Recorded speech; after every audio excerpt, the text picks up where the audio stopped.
I am the Tofu Golem. Please enjoy the video. In this video, I will explain how to change the oil on a Hyundai Elantra. First, let's talk about preparation. Before you begin, gather all your necessary tools and materials. You'll need a 17mm wrench for the drain plug, an oil filter wrench, a drain pan, and a funnel.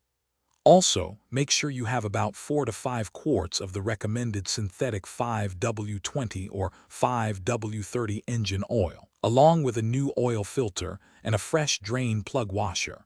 Being prepared makes the process much smoother. Now let's get to draining the old oil. Begin by safely lifting your Elantra with a jack and securing it on jack stands. Always ensure your vehicle is stable on a level surface.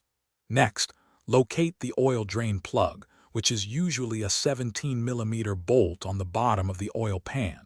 Place your drain pan directly underneath, then carefully remove the plug to let all the old oil flow out. This might take several minutes. With the old oil drained, it's time to replace the filter and drain plug. Use an oil filter wrench to remove the old filter. Be prepared for a little more oil to drip out.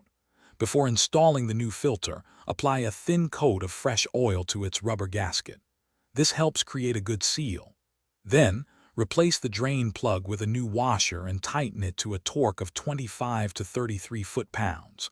For the oil filter, hand tighten it, then give it an additional 1/2 to 3/4 of a turn. Finally, let's add the new oil and perform our final checks. Using a funnel, carefully pour about 4 to 5 quarts of the fresh engine oil into the oil fill port. Once filled, replace the oil cap. Start your engine and let it run for a few minutes, then shut it off. Wait another few minutes for the oil to settle, then check the oil level with the dipstick. Top off if necessary, and ensure there are no leaks around the drain plug or filter. Thanks for watching. Consider subscribing if we helped you today.